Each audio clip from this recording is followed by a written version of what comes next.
Hey y'all, it's Tony. Today is July 21st. Actually, no, I feel like I never know what day it is in my videos. I got it down today. But I had a video call with my principal, vice principal slash admin, and then the rest of my colleagues. And, excuse me, I actually thought the call was tomorrow. Like, I fully planned on it being tomorrow. I was ready. And then I saw my, thank goodness for like my team teachers, otherwise I would not have realized that it was today. So I was an hour, like a whole hour and a half late to the meeting, for one, because again I thought it was tomorrow, but I digress on that part. But today's meeting, it was just, I was honestly very disappointed in how questions were answered, very disappointed in how things are being handled by my entire state, for one, that is becoming a hotbed for COVID contractions. But second, how our government as a whole, as a nation, is handling this.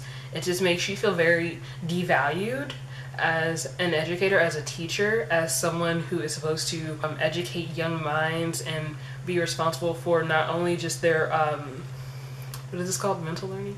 Their general learning, but now we're in charge of their social, emotional learning as well. And that's difficult to do, but we're not responsible for getting people back to normal, especially with children at hand. And the excuse that children don't spread COVID or that they won't contract it as easily it's nonsense, because children are not the only people in the building. There are adults, the cafeteria workers, there are the custodians who help keep our school clean, who are awesome, by the way.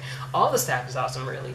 But it's just, there are so many people, the bus drivers, all of the different teachers, special teachers, classroom teachers. My school is a K through 8, so it's not just small children that are attending my school, it's older children. So it just, you know what, it's not that I'm not mad, and I'm honestly not even frustrated, I'm just disappointed. And I was asking a lot of hard-hitting questions. I even sent some in. They sent us this online survey, and then I packed it full of all these different questions that I saw online from these different articles.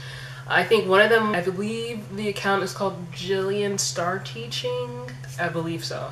And then I also found some questions that my mom actually sent me. She found an article, and then some different things, and then my sister sent me an article. So basically I just compiled all these questions from those different sources, and I dropped all of those into my survey because honestly I want those questions to be asked. I even asked why our school was not pursuing online, but it's just because there's a mandate that says that we have to be in school 5 days a week in the brick and mortar, as in the physical building, 5 days a week. Which again is nonsense. It's nonsense. And it's almost like the children are going to be there, but we have to do digital things. Because I was also asking, how are we supposed to have assignments for online and children that are physically there?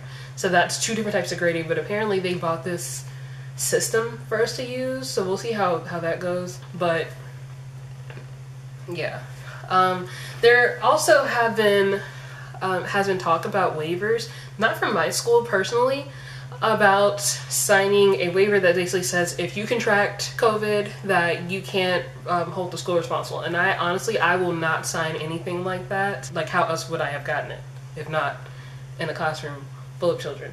But I'm gonna leave it at that, honestly. I know these times are disappointing for everyone involved. Like, as much as I love my students, putting myself or them in danger is not worth it for me. So it's something that really has to be considered. I know there have been many teachers that have quit, and they've also retired early. But I think honestly a lot of us really have some thinking to do. I know it's not always that easy because many teachers have their own families and have children, and that's a difficult thing to deal with, and figuring out other things. But even though the times are hard, I just always hold on to my faith in God and my faith in that Christ is always with me. I just keep my faith in God, and I know that he created the world, he created everyone, and that he predestined and orchestrated our lives before we were even physically here. So he knows what's going to happen in the future, as frustrating as it might be in the present. I know who holds my future, and I hold steadfast to that, and that's what helps me keep my sanity. Talking about it, letting it go out in the air. I thank you all for watching, and if you want to talk about this in the comments below, if you want to send me a direct message on IG, which direction? I always forget which direction I'm going to write it. It's going to be over here. My IG is at @BelleTeacher, so you can send me a private message there, follow me, and just kind of let me know how you're feeling, or even down in the comments, I will answer them. We have to stay in prayer, because God is the only one that can fix this, honestly. Thank you all for watching. Again, thank you so much for subscribing to my channel and being here.